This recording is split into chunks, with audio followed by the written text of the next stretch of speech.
Very warm welcome to Scaler Academy NET JRF. मेरा नाम है आशीष केसरवानी और आज हम बात करने वाले हैं sampling and types of sampling techniques के बारे में। तो इसमें हम दो तरीके के टाइप्स हैं उसके बारे में डिस्कस करेंगे। जैसे एक प्रोबेबिलिटी सैम्पलिंग है और दूसरा नॉन प्रोबेबिलिटी सैम्पलिंग है। ठीक है, तो प्रोबेबिलिटी सैम्पलिंग के अंदर कुछ टाइप्स आते हैं, उनके बारे में डिस्कस करेंगे। नॉन प्रोबेबिलिटी के अंदर 5 तरीके के नॉन प्रोबेबिलिटी सैम्पलिंग होते हैं, उसके बारे में डिस्कस करेंगे। सो स्टार्ट करते हैं सैंपल से। सैंपल क्या है? देखिए, आप जब रिसर्च करते हैं तो आपके पास एक पॉपुलेशन होगा जिसके ऊपर आपको रिसर्च करना है। अब उसमें से एक छोटा सा पार्ट उठाएंगे और वो बनेगा आपका सैंपल। लेकिन सैंपल कुछ रिक्वायरमेंट है, ये ट्रूली रिप्रेजेंट करना चाहिए पॉपुलेशन को। ठीक है, तो अब उस पर हम रिसर्च करेंगे, स्टडी करेंगे और उसका हम एक रिजल्ट लेके आएंगे। मतलब सैंपल क्या है? एक रिप्रेजेंटेटिव है ये किसका? पॉपुलेशन का। तो ये पॉपुलेशन का पार्ट है। तो ये रिजल्ट जो आया हमारा इस स्टडी से, हम सैंपल को स्टडी करें और उसके बाद हमारे पास एक रिजल्ट आया। अब ये रिजल्ट कितना वैलिड है ये किस पर डिपेंड करेगा? ये डिपेंड करेगा हमारे सैंपल पे, सैंपल की क्वालिटी पे।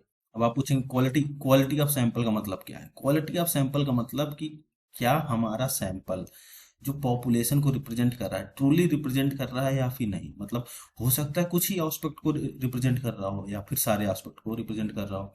तो अगर सभी एस्पेक्ट पॉपुलेशन में जो भी चीजें आई हैं उन सभी एस्पेक्ट को अगर ये सैंपल हमारा रिप्रेजेंट कर रहा है तो हमारा जो सैंपल होगा वो एक क्वालिटी सैंपल होगा।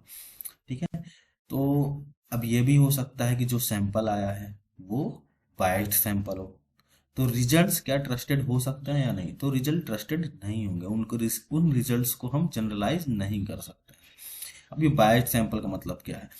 मान लेते हैं आप एक रिसर्चर हैं और आप बायस्ड हैं अगेंस्ट वुमेन, अगेंस्ट फीमेल आप बायस्ड हैं।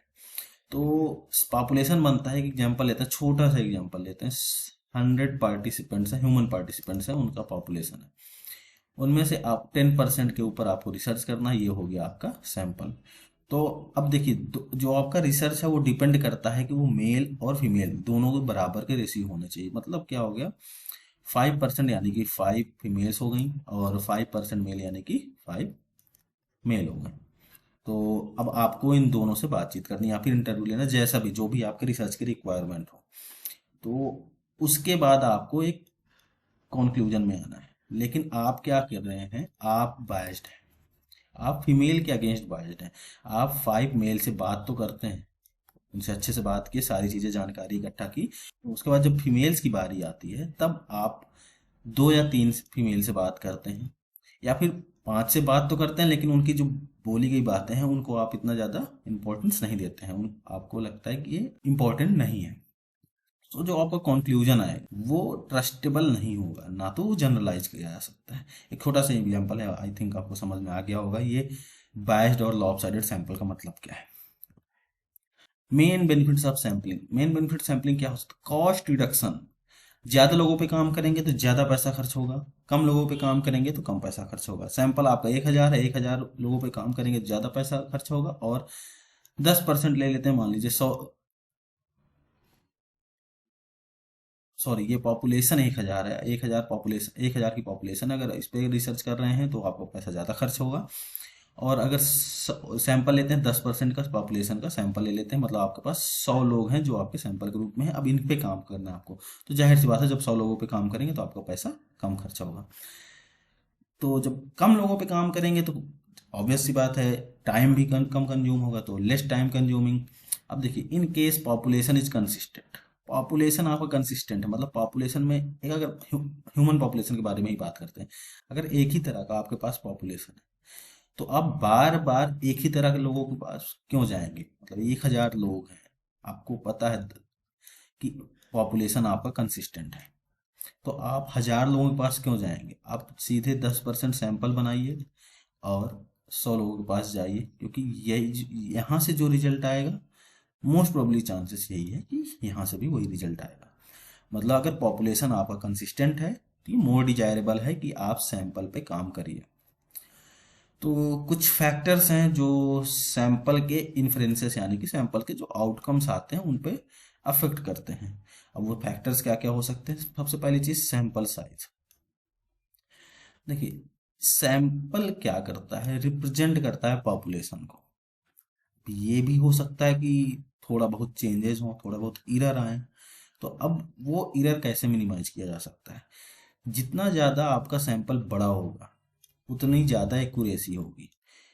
ठीक है, तो सैंपल साइज अगर ज़्यादा है तो एक्यूरेसी ज़्यादा होगी, सैंपल साइज अगर छोटा है तो वो एक्यूरेसी उतना ज़्यादा सही नहीं दे पाएगा। वेरिएशन इन पॉपुलेशन, ठीक है, दूसरा फैक्टर होता है हमारा variation in population. Greater the variation in population the greater will be uncertainty in outcome. अगर पॉपुलेशन के अंदर वेरिएशन बहुत ज्यादा तो वहां पे आपको सैंपल की साइज बढ़ानी पड़ेगी, ताकि जो जितने भी वेरिएशंस हैं पॉपुलेशन में सारे वेरिएशंस को कवर कर सके सैंपल आपका। तो the higher the variation in the population the larger should be the sample size. ठीक है, moving to the next one, types of sampling techniques. तो क्या है वो टाइप, सबसे पहला टाइप है प्रोबेबिलिटी या रैंडम सैंपलिंग, दूसरा टाइप है नॉन प्रोबेबिलिटी सैंपलिंग। तो दो तरीके के टाइप्स हैं हमारे पास सैंपलिंग टेक्निक के। आप जब भी सैंपलिंग करेंगे पॉपुलेशन से तो दो तरीके होंगे आपके पास। पहला हो जाएगा आपके पास वो जो प्रोबेबिलिटी या रैंडम सैंपलिंग, दूसरा आपके पास जो ऑप्शन है वो है नॉन प्रोबेबिलिटी सैंपलिंग। अब प्रोबेबिलिटी रैंडम सैंपलिंग में भी कुछ टाइप्स आते हैं, कुछ मेथड्स आते हैं कैसे आप सैंपल को चूज करेंगे। तो 4 टाइप्स हैं यहाँ पे। तो पहला हो जाएगा आपके पास सिंपल रैंडम, दूसरा हो जाएगा स्ट्रेटिफाइड रैंडम, तीसरा हो जाएगा आपका क्लस्टर सैंपल और चौथा है सिस्टमैटिक रैंडम। ठीक है, 4 तरीके यहाँ हो गए। 5 तरीके हैं आपके पास नॉन प्रोबेबिलिटी सैंपलिंग को अगर आप चूज करते हैं। ये चूज कैसे होता है ये आपके रिसर्च पर डिपेंड करेगा, किस तरह का आपका रिसर्च है। ये आप अपने मन से नहीं चूज कर सकते, ये भी साइंटिफिकली होगा। तो नॉन प्रोबेबिलिटी के अंदर 5 तरीके के होते हैं आपके, 5 तरीके के ऑप्शन मिलेंगे आपको। 5 तरीके के ऑप्शन मिलेंगे जिसमें से एक पहला ऑप्शन है कन्वीनियंट सैंपलिंग, दूसरा ऑप्शन है जजमेंट सैंपलिंग, इसको पर्पजिव सैंपलिंग भी बोलते हैं, तीसरा है आपके पास कोटा सैंपलिंग और एक्सीडेंटल सैंपलिंग, और पांचवा है आपके पास स्नोबॉल सैंपलिंग। तो ये प्रोबेबिलिटी नॉन प्रोबेबिलिटी और इनके जो टाइप्स हैं जो हम नाम अभी देख चुके हैं, इसके बारे में देखते हैं ये है क्या। सबसे पहले चीज देखते हैं ये प्रोबेबिलिटी रैंडम सैंपलिंग और नॉन प्रोबेबिलिटी सैंपलिंग में डिफरेंस क्या है, ये चीजें होती क्या है। देखिए प्रोबेबिलिटी का मतलब आप समझ गए होंगे कि प्रोबेबिलिटी में क्या होता है कि सभी के पास इक्वल चांस होता है। तो यहाँ पे सभी का मतलब क्या है, जो भी आपका पार्टिसिपेंट है, जो भी पार्टिसिपेंट ह्यूमन पार्टिसिपेंट भी हो सकता है, एनिमल पार्टिसिपेंट भी हो सकता है, या फिर आपके सैंपल में आइटम्स भी हो सकते हैं, मशीन्स भी हो सकते हैं। जिस तरह का भी आपका रिसर्च है उसके अकॉर्डिंग आपका सैंपल बनेगा। मैं इस वीडियो में इजी रखने के लिए मैं पार्टिसिपेंट्स की वर्ड यूज कर रहा हूँ, तो आप ये मान चलिए कि आपके रिसर्च के अकॉर्डिंग वो डिपेंड करेगा कि ह्यूमन पार्टिसिपेंट्स होंगे, एनिमल पार्टिसिपेंट्स होंगे, या फिर कोई अदर आइटम हो सकता है, कोई मशीन्स हो सकता है, कुछ भी हो सकता है। तो इस पे आप कंफ्यूज मत होइएगा।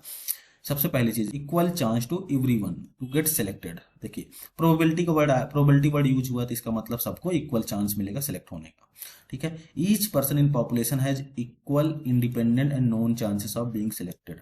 तो आपका जो रिसर्च है उसमें पॉपुलेशन आपके पास है 1000 आपका पॉपुलेशन है, आपको 10% इसमें से आपको यूज करना है एज ए सैंपल।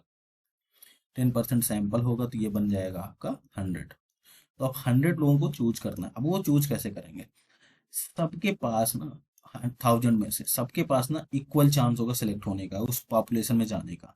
ये कौन कहता है, प्रोबेबिलिटी। अगर प्रोबेबिलिटी मेथड यूज करेंगे सैंपलिंग का तो आपको सबको इक्वल चांस देना पड़ेगा कि ये भी चूज हो सकते हैं, ये भी चूज हो सकते हैं, सबके पास बराबर का चांस होगा। ठीक है, तो ये इंडिपेंडेंट का मतलब क्या है कि एक पार्टिसिपेंट को हम अगर चूज कर रहे हैं तो दूसरे पार्टिसिपेंट पे इससे कोई फर्क नहीं पड़ने वाला, उसकी चांसेस अभी भी बरकरार होंगे चूज होने के। ठीक है, इसलिए ये मतलब होता है इंडिपेंडेंट का। यहाँ पे क्या होता है, नॉन प्रोबेबिलिटी अगर बात करें तो not equal chance to everyone to get selected. यहाँ पे सबके पास इक्वल चांस नहीं होगा सिलेक्ट होने का। Items are included in the study due to some convenience of the researcher. मतलब रिसर्चर जो है, जो रिसर्च कर रहा है, उसके कन्वीनियंस के बेस पे ये चूज किया जाएगा। यहाँ पे सबको इक्वल चांस नहीं दिया जाएगा। लेवल ऑफ सिग्निफिकेंस मतलब मार्जिन ऑफ इरर, मतलब कि यहाँ पे जो इरर होने के चांसेस है वो 1%, मतलब 99% आपके चांसेस ऐसे हैं जो कि आपका सैंपलिंग सही होगा, मतलब या फिर आपका जो सैंपल से रिजल्ट आएगा वो सही होगा। लेवल ऑफ सिग्निफिकेंस यहाँ पे क्या होगा, 5% होगा यहाँ पे मार्जिन ऑफ इरर। ज्यादा हो जाएगा। क्यों? क्योंकि यहाँ पे आप कन्वीनियंस के हिसाब से जा रहे हैं। यहाँ पे क्वालिटेटिव रिसर्च करेंगे। क्वालिटेटिव में अक्सर क्या होता है, परसेप्शंस भी, ओपिनियंस भी आते हैं, तो थोड़ा सा यहाँ पे इरर होने के चांसेस थोड़ा बढ़ जाते हैं। तो ऑब्वियस सी बात है, यहाँ मोर बायसनेस होगी, क्यों? यहाँ परसेप्शंस आ रहे हैं, यहाँ पे लेस बायसनेस होगी। और एक चीज और, जब भी कभी आप देख रहे हैं कि कोई चीज क्वांटिटेटिव रिसर्च है तो वो उसमें लेस बायसनेस होगी, या फिर लेस बायसनेस देख रहे हैं तो मतलब वो क्वांटिटेटिव रिसर्च के लिए है। और जब भी क्वांटिटेटिव रिसर्च होगी तो वहां पे लेवल मार्जिन ऑफ एरर, मतलब जो लेवल ऑफ सिग्निफिकेंस है वो कम होगा। ठीक है, सेम क्वालिटेटिव रिसर्च के साथ है। जब भी क्वालिटेटिव रिसर्च आप देख रहे हैं मतलब वहां पे बायसनेस के चांसेस ज्यादा हैं और लेवल ऑफ सिग्निफिकेंस वहां पे ज्यादा हो। या ये प्रोबेबिलिटी या रैंडम सैम्पलिंग क्या होता है, more suitable to quantitative research and non probability sampling more suitable to qualitative research. ठीक है, यहाँ तक आपको समझ में आ गया। तो moving to the next point, start करते हैं टाइप्स ऑफ प्रोबेबिलिटी या रैंडम सैम्पलिंग में। सबसे पहला टाइप जो हम देखे थे वो था सिंपल रैंडम सैंपल। तो अब क्या होता है सिंपल रैंडम सैंपल? सबसे पहली चीज, इसको फिश बाउल और लॉटरी सैंपल भी बोलते हैं। ठीक है, ये आपको नाम याद रखना। हो सकता है क्वेश्चन अगर पूछे तो फिश बाउल के नाम से ही पूछ ले, लॉटरी सैंपल के नाम से ही पूछ ले, सिंपल रैंडम लिखे ही ना, तो ये आपको ध्यान रखना। पॉपुलेशन साइज क्या होगा? स्मॉल होगा। पॉपुलेशन साइज छोटा होगा। एवरी एलिमेंट और member of the population has an known and equal chance of being selected, मतलब कि सभी जितने भी मेंबर्स हैं या फिर पार्टिसिपेंट्स होने वाले हैं या फिर पॉपुलेशन में जो जो भी लोग हैं उनको उनके पास सिलेक्ट होने के चांसेस क्या हैं? इक्वल हैं। सिंपली आप पिक कर लेंगे कि भाई आप आंख बंद करके उठा लो। ठीक है, एक तरीके से आपको कुछ आइडिया नहीं है कि हम अपने पॉपुलेशन में से किसको उठा रहे हैं, सबको इक्वल चांस है। ठीक है, stratified random sample. Stratified random sample का मतलब क्या है? In case the population is heterogeneous. सबसे पहली चीज क्या है यहाँ पे, क्या था, एक तरीके से पॉपुलेशन आपका होमोजीनियस होना चाहिए। स्ट्रेटिफाइड रैंडम में क्या होगा? पॉपुलेशन हेट्रोजीनियस होगा। It can be divided into different strata. ठीक है, अब हेट्रोजीनियस का मतलब क्या है? सबसे पहली चीज तो ये समझने वाली बात है। हेट्रोजीनियस का मतलब वैरायटी है, आपके पॉपुलेशन में वैरायटी है। तो आपका पॉपुलेशन में अगर वैरायटी है, तो पिछले स्लाइड्स में हम पढ़ चुके हैं कि सैंपल में भी वैरायटी होनी चाहिए, तभी वो ट्रू रिप्रेजेंटेटिव होगा और तभी उसके रिजल्ट को हम ट्रस्ट कर सकते हैं और जनरलाइज कर सकते हैं। तो population with in A stratum is homogeneous. अब देखिए, हेट्रोजीनियस पॉपुलेशन है, उसको हम डिफरेंट स्टेटा में डिवाइड कर देंगे और जो डिफरेंट स्टेटा होगा उसके अंदर जो पॉपुलेशन आएगा वो होमोजीनियस हो जाएगा। ठीक है, with respect to the characteristic under study. और ये जो होमोजिनिसिटी आएगी ना उसके अंदर, वो डिपेंड करेगा कैरेक्टरिस्टिक्स अंडर स्टडी के, मतलब जो भी कैरेक्टरिस्टिक आप देख रहे हैं अपने सब्जेक्ट्स के अंदर उसके अकॉर्डिंग होमोजिनिसिटी आएगा। हो सकता है जो आप चीज नहीं देख रहे हैं लेकिन दूसरे सेंस में ये हेट्रोजीनियस बने, लेकिन जो आपकी रिक्वायरमेंट है उसके अकॉर्डिंग ही होमोजीनियस हो जाना चाहिए। ठीक है, population is divided into mutually exclusive groups. अब इसको समझाते हैं एक एग्जांपल से, थोड़ा सा ये टेक्निकली लिखा हुआ है तो इसको समझते हैं। देखिए, एक एग्जांपल है, 1000 स्टूडेंट्स हैं। ठीक है, एक कॉलेज में आपको ना इस पे रिसर्च करना है, इसमें सैंपल ढूंढना है आपको। 1000 स्टूडेंट्स है। अब जो भी आपका रिक्वायरमेंट है वो आपकी रिक्वायरमेंट ऐसी है कि इसमें कॉमर्स के स्टूडेंट्स लेने हैं और आपको ह्यूमैनिटीज के स्टूडेंट्स लेने हैं। इसमें 600 स्टूडेंट्स जो हैं वो हैं ह्यूमैनिटीज के और 400 स्टूडेंट्स हैं कॉमर्स के। ठीक है, हेट्रोजीनियस हो गया क्योंकि आपको सिर्फ कॉलेज के स्टूडेंट से मतलब नहीं था। अगर सिर्फ आपका वो रिक्वायरमेंट होता कि हमको कॉलेज के स्टूडेंट्स लेने हैं, केवल कॉलेज के स्टूडेंट, आपकी रिक्वायरमेंट की कैरेक्टरिस्टिक क्या है? कॉलेज के स्टूडेंट, तो 1000 स्टूडेंट ठीक है, ये होमोजीनियस हो जाएगा। लेकिन अगर आपकी रिक्वायरमेंट ऐसी हो रही है कि हमको कॉमर्स के स्टूडेंट से भी बात करनी है और ह्यूमैनिटीज के स्टूडेंट से भी बात करनी है और दोनों का ओपिनियन लेना है अलग अलग, ठीक है, तब ये हो जाएगा हेट्रोजीनियस। क्यों? क्योंकि यहाँ पे दोनों तरीके के लोग हैं। ठीक है, तो अब सैंपल बनाना है। पॉपुलेशन आपका 6,000 सॉरी 600 एंड 400 है। तो अब आपको जब सैंपल बनाना है तो डिफरेंट स्टेटा में डिवाइड करना। तो डिफरेंट स्टेटा क्या हो गया? एक ह्यूमैनिटीज का स्टेटा हो जाएगा जिसके अंदर आ जाएंगे 600 स्टूडेंट्स और एक हो जाएगा कॉमर्स का स्टेटा, इसके अंदर हो जाएंगे 400 स्टूडेंट। ये आपका दो स्टेटा बन गए। ये जो स्टेटम बना हुआ है ये होमोजेनियस है। यहाँ पे क्या लिखा है? तो population with in A stratum is homogeneous, मतलब देखिए इस स्टेटम के अंदर यहाँ पे जो पॉपुलेशन है आपका ये होमोजेनियस हो गया। क्यों? क्योंकि यहाँ पे सिर्फ ह्यूमैनिटीज के स्टूडेंट्स मिलेंगे। हालांकि आप ये कह सकते हैं कि यहाँ पे मेल भी हैं, फीमेल भी हैं, लेकिन ये मेल और फीमेल यानी कि जेंडर जो है ना हमारे रिसर्च में मैटर ही नहीं करता, हमको सिर्फ और सिर्फ ह्यूमैनिटीज और कॉमर्स देखना है। तो इसका मतलब क्या है कि जो स्टेटम बना है हमारे रिसर्च के अकॉर्डिंग होमोजीनियस हुआ है, ठीक है। इन ओवरऑल होमोजीनियस नहीं, क्योंकि यहाँ मेल भी है फीमेल भी हो सकता है, एज ग्रुप डिफरेंट हो सकता है, कोई फर्स्ट ईयर का स्टूडेंट हो, कोई थर्ड ईयर का स्टूडेंट हो, वो डिपेंड कर रहा है। तो लेकिन हमको क्या चाहिए, ह्यूमैनिटीज स्टूडेंट और कॉमर्स स्टूडेंट से मतलब। तो ये हो गया हमारे रिसर्च के अकॉर्डिंग होमोजीनियस, 600 स्टूडेंट्स यहाँ पे और कॉमर्स में 400 स्टूडेंट्स, ठीक है। अब देखिए इनके रेशियो क्या है, 6:4। आपको चाहिए 10%, 10% 1000 का कितना हो गया, 100 लोग चाहिए। तो 100 में क्या होगा, यहाँ पे 60 उठा लो और कॉमर्स से उठा लो 40, तो ये हो गया 100। तो देखिए यहाँ पे जो पॉपुलेशन में जो डिवीजन था 600 स्टूडेंट और 400 स्टूडेंट का, उसी तरह का डिवीजन यहाँ पे सैंपल में भी आपको रखना पड़ेगा, 60 + 40 मतलब 100, ठीक है। दोनों का रेशियो सेम है, तो ये होगा stratified random sampling. Ratio same करने का मतलब सिर्फ इतना है कि वो सैंपल ट्रूली रिप्रेजेंट करे हमारे पॉपुलेशन को, ठीक है। ये होगा stratified random sample. I hope सबको समझ में आ गया होगा। तो next one is the cluster sample. Cluster sample क्या है, आइए देखते हैं। If the population is large, सबसे पहली रिक्वायरमेंट क्या है, पॉपुलेशन लार्ज होनी चाहिए। देखिए सैंपल रैंडम हम कहाँ यूज कर सकते हैं, जहाँ पे पॉपुलेशन कम हो और चांसेस हो कि होमोजीनियसिटी हो वहाँ पे। स्ट्रेटिफाइड की रिक्वायरमेंट क्या है, हेट्रोजीनियस पॉपुलेशन होना चाहिए और सैंपल छोटा होना चाहिए। क्लस्टर सैंपल में अगर पॉपुलेशन लार्ज हो तब बात होगी क्लस्टर सैंपल की। The researcher can go for cluster sampling, अगर सैंपल पॉपुलेशन बड़ा है तो researcher can go for cluster sampling. Population is divided into mutually exclusive groups and the researcher draws a sample of the group to interview। मान लेते हैं government ने एक skill education system start की। अब हर सिटीज में 5 से 10 स्किल सेंटर खुले, बड़े सिटीज में 5 से 10 स्किल सेंटर खुल गए, छोटे सिटीज में 5 स्किल सेंटर्स खुल गए, ठीक है। तो यहाँ पे स्किल एजुकेशन प्रोवाइड की जा रही है। अब 2 साल बाद या 5 साल बाद रिसर्चर रिसर्च करना चाहता है कि इनका इफेक्ट क्या पड़ रहा है लोगों के ऊपर, एम्प्लॉयमेंट मिल रही है या नहीं मिल रही है, या फिर सिर्फ हवाबाजी हो रही है। अब पूरे देश में कई सारी सिटीज हैं, अब हर सिटीज के सभी लोगों से बात तो की नहीं जा सकती, तो सैंपल क्या बनाएंगे, डिफरेंट सिटीज को ना क्लस्टर्स में रख देंगे। मतलब सिटी 1 को एक क्लस्टर, यहाँ पे सिटी 1 में जितने भी स्किल सेंटर मान लेते 5 स्किल सेंटर हैं, ठीक है, इनके स्टूडेंट्स को एक क्लस्टर में। सिटी 2 के एक 10 स्किल सेंटर हैं, तो यहाँ पे इनके स्टूडेंट्स को डिफरेंट क्लस्टर में। सिटी 3 में भी इस तरह, सिटी 4 में इस तरह अगर चलता है तो एक जो सिटी 1 होगा ये आपका बना एक क्लस्टर, सिटी 2 हुआ जो आपका बना एक क्लस्टर। अब यहाँ से ना आपको उठाना है सैंपल, ये आपका एक रैंडमली उठा लेना है कि कौन सी सिटी को हम उठा रहे हैं।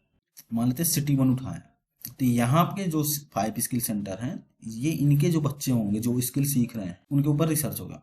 अब वो रिसर्च के अकॉर्डिंग रिजल्ट जाएगा। हो सकता है ये होता सिंगल स्टेज, मल्टीपल स्टेज भी होते हैं इसके अंदर, तो वो हो सकता है मान लीजिए कंट्री वाइज डिवाइड करा, फिर स्टेट में जाएं, स्टेट के बाद फिर डिस्ट्रिक्ट में जाएं, डिस्ट्रिक्ट के बाद विलेज में जाएं, इस तरह करके जाते हैं तो मल्टीपल क्लस्टर हो जाता है। तो ये सिंपल से एक एग्जाम्पल है क्लस्टर सैंपलिंग का। मतलब आपको पूरे पॉपुलेशन को एक क्लस्टर में डिवाइड कर देना और क्लस्टर को रैंडमली किसी में से एक क्लस्टर को उठाना, उसमें कुछ सैंपल बनाना। सिस्टमैटिक रैंडम सैंपलिंग, सिस्टमैटिक में क्या है, it is sampling method in which random sample with a fixed periodic interval is selected from a larger population. देखिए पॉपुलेशन आपके पास है, आपको पता है, अब क्या करना है, अब रैंडमली एक फिक्स्ड पीरियड में पीरियड इंटरवल में आपको सैंपल को उठाना है, पिक करना है। Fixed periodic interval called the sampling interval, ठीक है। वो सैम्पलिंग इंटरवल होता है, मतलब जिस भी पीरियड इंटरवल में उठा रहे हैं वो सैम्पलिंग इंटरवल होगा। Is calculated by dividing the population size by desired sample size. मान लेते हैं आपके पास 1000 की पॉपुलेशन है, 1000 पार्टिसिपेंट्स हैं पॉपुलेशन में, ठीक है। आपको 100 चाहिए एज ए सैंपल, 100 लोग चाहिए, 100 पार्टिसिपेंट चाहिए सैंपल ग्रुप में। अब हमको एक सैम्पलिंग इंटरवल ढूंढना है। सैम्पलिंग इंटरवल कैसे कैलकुलेट कर सकते हैं, calculated by dividing the population size. Population size है 1000, उसको डिवाइड कर दो desired sample size. Desired sample size क्या है हमारी 100, इसको जब डिवाइड करेंगे तो आंसर आएगा 10, ठीक है। मतलब हम 10 लेंगे एज ए सैम्पलिंग इंटरवल, ठीक है। तो अब हम जो भी स्टार्ट करते हैं 1 2 3 इस तरह करके 10, फिर 11 12 20, फिर 30, तो ये हम यहाँ पे सबसे पहला जो पार्टिसिपेंट होगा 10 हो जाएगा, 20 हो जाएगा, 30 हो जाएगा, इस तरह करके मतलब 10 के इंटरवल में हम लेंगे। यहाँ से जब स्टार्ट करेंगे तो हम 9 को छोड़ेंगे, 10वें नंबर पे जो आएगा हम उसको एक सैंपल में उठा के रख लेंगे, भैया 100 सैंपल चाहिए, एक ये आ गया। फिर यहाँ 9 पार्टिसिपेंट्स को छोड़ेंगे और 20वें नंबर पे जो आया उसको हम उठा के सैंपल में रख लिए। ये होता है सिस्टमैटिक रैंडम सैंपल, मतलब एक फिक्स्ड पीरियडिक इंटरवल में हम अपने सैंपल के पार्टिसिपेंट्स को चूज करते हैं। यहाँ हमारा खत्म होता है प्रोबेबिलिटी सैम्पलिंग। आते हैं नेक्स्ट टॉपिक पे, नेक्स्ट टाइप पे, non probability sampling. Non probability sampling क्या है ये आपको पता चल चुका है कि यहाँ पे रिसर्चर अपने कन्वीनियंस के बेस पे सैंपल को चूज करता है। यहाँ पे कोई ऐसा तरीका नहीं होता जिसमें सबको इक्वल चांस मिले, यहाँ पे कन्वीनियंस के बेस पे रिसर्चर चूज करेगा। तो 5 तरीके के होते हैं, 5 तरीके के होते हैं। सबसे पहला होता है कन्वीनियंस सैम्पलिंग। कन्वीनियंस सैम्पलिंग मतलब नाम से ही पता चल रहा है, researcher selects the easiest population member from which to obtain information. Population है आपके पास, रिसर्चर को चूज करना उसमें सैम्पल ईजीस्ट पॉपुलेशन मेंबर को, मतलब जो इजी हो, जो जिसके साथ डील करना इजी हो जाए। आपके देखिए मशीन्स हैं तो मशीन्स के साथ डील करना, जिस मशीन के साथ इजी होगा रिसर्चर उसको पिक कर लेगा अपने पॉपुलेशन से, ठीक है। तो ये होता है कन्वीनियंस के बेस में, जिससे इजी पड़ गया उससे उठा लो, वो बन गया आपका सैंपल। जजमेंट और पर्पजिव सैम्पलिंग, रिसर्चर अपना जजमेंट यूज करता है पॉपुलेशन के मेंबर को सिलेक्ट करने में।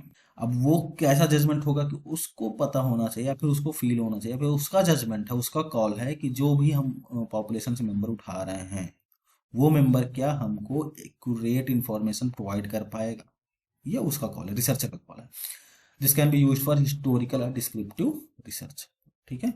हिस्टोरिकल और डिस्क्रिप्टिव रिसर्च के लिए यूज किया जा सकता है। कोटा सैंपलिंग में क्या होगा, the researcher finds and interviews a prescribed number of people in each of several categories, ठीक है। Here the main criterion used by the researcher is to assess sample population. देखिए सैंपल पॉपुलेशन को assess करने के लिए कितना ease है, मतलब कितना ईजी पड़ेगा रिसर्चर को, वो क्राइटेरिया होगा यहाँ पे भी। Sample selected from a location convenient to him और हर, मतलब रिसर्चर के लिए कौन सा लोकेशन कन्वीनियंट होगा वो उसके अकॉर्डिंग जाएगा और वहां पे पॉपुलेशन से सैंपल यूज करेगा। Here there are some possibilities to include people with some visible characteristics. हो सकता है कि पॉपुलेशन के पास कुछ विजिबल कैरेक्टरिस्टिक्स हो। एक एग्जांपल लेते हैं, देखिए एक सिगरेट कंपनी, ठीक है, wants to find out what age group prefers what brand of cigarettes in a particular city. They apply survey quota on the age groups of, अब एज ग्रुप्स बना लेते हैं 21 to 30, 30 to 40, 31 to 40, in age groups में जो भी आ रहे हैं उनसे बात करते हैं, ठीक है। ये भी 41 to 50, 51 to 60 ऐसे एज ग्रुप बन गए। अब इनसे बात करेंगे। From this information the researcher gauges the smoking trend among the population of the city, ठीक है। मतलब क्या होगा, सैंपल आपका तैयार होगा, आपने इसको डिफरेंट कैटेगरीज में डिवाइड कर दिए। अब यहाँ पे जो पॉपुलेशन है उनको डिफरेंट कैटेगरीज में डिवाइड करेंगे, अब उनसे एक सैंपल बनाएंगे और फिर वहां से इंफॉर्मेशन लेंगे। तो यहाँ पे ये हो जाएगा सेवरल कैटेगरीज में डिवीजन होगा। एक्सीडेंटल सैंपलिंग क्या होगा, ये भी कोटा सैंपलिंग की तरह है but it is used in market research. Market research में यूज होता है, where a researcher can come across any person who may not have any information. देखिए रिसर्चर किसी को भी उठा लेगा, सॉरी मतलब उठा नहीं लेगा, किसी से भी बात करेगा कि भाई आपको ये चीज के बारे में पता है, आपको इस चीज के बारे में अपना ओपिनियन देना है या फिर आपको इस चीज के बारे में बात करनी है। हो सकता है जिसको एज ए सैंपल उठा रहा है उसको पता ही ना हो उसके बारे में। यहाँ पे एक ये सबसे बड़ा ड्रॉबैक होता है एक्सीडेंटल सैंपलिंग में, हो सकता है उसको रिक्वायर्ड नॉलेज हो ही ना, तो इसको बहुत अच्छा माना नहीं जाता। एक्सीडेंटल सैंपलिंग के साथ प्रॉब्लम यह है कि इसको बहुत अच्छा नहीं माना जाता रिसर्च के लिए, क्योंकि बहुत ज़्यादा साइंटिफिक नहीं है। आप किसी को भी उठा के पूछ रहे हो कि आप इसके बारे में ओपिनियन दो, हो सकता है उसको पता ही ना हो, सुनी सुनाई बातें बोल रहा हो और उसका खुद का ओपिनियन ना हो। तो एग्जाम्पल है man on the street poll, बहुत अच्छा, बहुत फेमस एग्जाम्पल है man on the street poll, accidental sampling है। जर्नलिस्ट और researcher stands on the street and asks anyone who passes by to answer a question. मतलब उसके researcher या journalist के पास कोई क्वेश्चन है, वो खड़ा हो जाता है स्ट्रीट में, किसी से भी पूछने लगता है भैया हमारे पास ये सवाल है, तुम इसका जवाब दे दो। तो जवाब दे सकते हो। तो वो एक तरीके से एक्सीडेंटल सैम्पलिंग। स्नोबॉल सैम्पलिंग क्या होती है? इसको चेन सैम्पलिंग भी बोलते हैं। बताऊंगा चेन सैम्पलिंग को। It is in this kind of sampling the information may be selected from few individuals. आप रिसर्चर हैं, आप कुछ इंडिविजुअल्स के पास जाते हैं, उनसे कहते हैं भैया ये इन्फॉर्मेशन हमको आपसे चाहिए। वो आप इन्फॉर्मेशन हमें देते हैं, वो अपना इन्फॉर्मेशन आपको प्रोवाइड करते हैं। एंड दे में identify other people for the purpose of gathering information.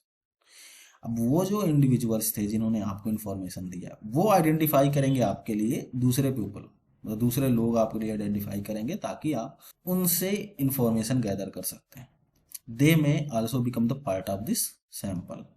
अब जो दूसरे लोग मिले आपको पहले इंडिविजुअल्स के द्वारा, वो भी पार्ट ऑफ सैंपल हो जाएंगे। This creates a network of sample elements. मतलब इसको एक तरीके से समझ लें, आप रिसर्चर, आप गए एक आदमी से बात करते हैं, यहाँ से इंफॉर्मेशन मिलते हैं। अब ये आदमी कहता है भाई इनसे ही पूछ लो, इनसे ही पूछ लो।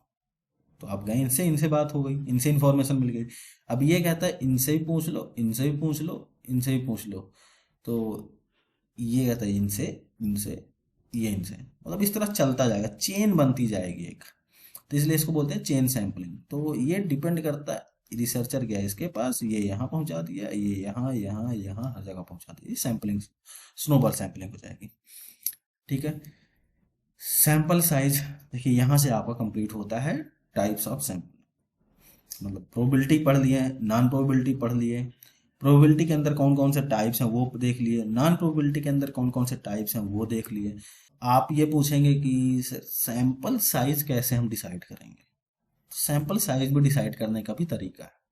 तो sample size for any research study depends on 4 Ps. 4 Ps आपको याद करना है कि 4 पीज कौन कौन से, जिसके अकॉर्डिंग हम सैंपल साइज डिसाइड करेंगे कि सैंपल के साइज कितनी होनी चाहिए। अभी तो मैं बार बार बोल दे रहा था, 1000 पॉपुलेशन है, उसमें से 10% ले रहे हैं, और 10% ले रहे हैं तो 100 हो गया। लेकिन ये 10% ही क्यों ले रहे हैं, वो डिपेंड करेगा इन 4 पीज पे। मतलब आपको सैंपल की कितनी ज़रूरत है। ठीक है। तो स्टार्ट करते हैं सभी एक एक पीज को, सभी एक एक पी को समझने की। पहला पी है purpose, the required precision of the study. याद हो तो हमने पिछली स्लाइड्स में बात की है कि जितना ज्यादा सैंपल का साइज बड़ा होगा उतना ज्यादा रिजल्ट आपका ट्रस्टेबल होगा, एक्यूरेट होगा। तो पर्पज क्या है? अगर कोई ऐसा रिसर्च कर रहे हैं जिसमें प्रिसीजन की बहुत ज़्यादा ज़रूरत है, एक्यूरेसी की बहुत ज़्यादा ज़रूरत है, मतलब 1% एक्यूरेसी इधर से उधर होगी तो आपके रिसर्च में बहुत ज़्यादा इफेक्ट पड़ने वाला है, तब आपको सैंपल साइज बड़ा रखना है। Population, the size and nature of the population under study. देखिए पॉपुलेशन का साइज बहुत बड़ा है तो ऑब्वियस सी बात है सैंपल की साइज ऑटोमेटिक थोड़ा बड़ा हो जाएगा। अब ऐसा नहीं है कि 1000 में 10% ले रहे हैं तो 100 हो रहा है। पता चला 100 ही लोग हैं तो आप कहते हैं कि नहीं हम 10% ही लेंगे, वो 10 ही हो गया। तो आप सॉरी, तब आपको 100 पे काम कर लो भाई। यहाँ पे अगर 100 पे काम किया जा सकता है तो यहाँ पे भी 100 पे काम किया जा सकता है, 10 लोगों पे काम नहीं किया जा सकता है। अगर कोई पॉपुलेशन 50 लाख की पॉपुलेशन बन रही है तो वहाँ का 10% बहुत बड़ा हो जाएगा। तो वो डिपेंड करता है साइज क्या है पॉपुलेशन का।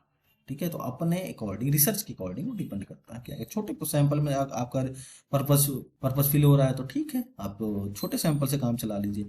अगर आप बहुत ज़्यादा प्रिसीजन वाला रिसर्च कर रहे हैं तो आप बड़े सैंपल लीजिए। ठीक है। नेचर होमोजीनियस है कि हेट्रोजीनियस है? होमोजीनियस होगा तो फिर कम सैंपल से काम चल जाएगा, हेट्रोजीनियस होगा तो आपको सारे एस्पेक्ट कवर करने पड़ेंगे अपने रिसर्च के अकॉर्डिंग। जो भी एस्पेक्ट हैं, जो भी फैक्टर्स हैं, करेक्टरिस्टिक्स हैं आपके रिसर्च के, अगर वो डिफरेंट डिफरेंट हो रहे हैं तो आपको डिफरेंट डिफरेंट फैक्टर्स के अकॉर्डिंग सैंपल को चूज करना पड़ेगा। प्रोसीजर क्या है? Time, budget and resources available. देखिए टाइम आपके पास ज़्यादा है, सैंपल साइज बड़ा कर लीजिए। बजट कम है, सैंपल साइज कम कर दीजिए। रिसोर्सेस अवेलेबल हैं तो ठीक है, आप बड़े सैंपल्स में जा सकते हैं। रिसोर्स अवेलेबल उतने नहीं है आपके पास तो सैंपल छोटा रखिए। Publishing, the importance of the study. देखिए इम्पोर्टेंस ऑफ द स्टडी का मतलब, मान लेते हैं आप एक वैक्सीन डेवलप कर रहे हैं कोविड 19 की। ठीक, सॉरी, वैक्सीन डेवलप कर रहे हैं कोविड 19 की। तो यहाँ पे ना आप सैंपल को ये नहीं कह सकते कि भैया हम 100 लोगों पे रिसर्च करेंगे और बोलेंगे वैक्सीन हमारी एकदम सही है, मार्केट पे उतार देंगे। नहीं, यहाँ पे ना लोगों की ज़िंदगी के साथ खेल खेल हो जाएगा। तो यहाँ पे आपको सैंपल बड़ा करना पड़ेगा। रिक्वायरमेंट्स हैं, आपको याद भी होगा कि जब वैक्सीन का ट्रायल्स चल रहे थे तब बार बार ये न्यूज़पेपर में आर्टिकल छप रहे थे कि ट्रायल 1 चल रहा है, ट्रायल 2 चल रहा है, ट्रायल 1 में इतने लोग आएंगे, ट्रायल 2 में इतने हजार लोग आएंगे, ट्रायल 3 में इतने कई हजारों लोग आएंगे। तो ये एक प्रॉपर तरीका है, एक चैनल होता है हर चीज का। तो इम्पोर्टेंस कितनी है, मान लो तो अब वैक्सीन डेवलप होना कोविड-19 जैसे डिजीज के लिए तो बहुत ज़्यादा इम्पोर्टेंट था। उस स्टडी की इम्पोर्टेंस बहुत ज़्यादा थी, तो इसलिए उसको जितना ज़्यादा एरर प्रूफ रख सकें कि एरर होने ही ना पाए, उतना ज़्यादा अच्छी बात थी ना। तो उसके अकॉर्डिंग भी सैंपल साइज डिपेंड करेगा। तो ये था सैंपल साइज, जो 4 पीस पर डिपेंड करता है: purpose, population, procedure and publishing. Question पूछ सकता है कि सैंपल साइज किन किन चीज़ों पर डिपेंड करता है, तो आपको ये याद रखना है। So yes, this is the end of the video. और उम्मीद करता हूँ आपको ये वीडियो पसंद आई होगी। तो अगर आपको ये वीडियो पसंद आई तो प्लीज़ लाइक करें, आप लोग करते नहीं हैं। सब्सक्राइब करें मेरे इस चैनल को, और मिलते हैं आपसे नेक्स्ट वीडियो में नए इन्फॉर्मेशन के साथ। मैं नई नई वीडियोस बनाता रहूँगा, और आपको एग्ज़ाम्स की तैयारी करते रहना है। एग्ज़ाम्स नज़दीक हैं, तो जितना अच्छे से हो सके उतना अच्छे से पढ़ाई करिए, फर्स्ट अटेम्प्ट में क्रैक करिए। और मिलते हैं आपसे नेक्स्ट वीडियो में। तब तक के लिए नमस्कार, धन्यवाद।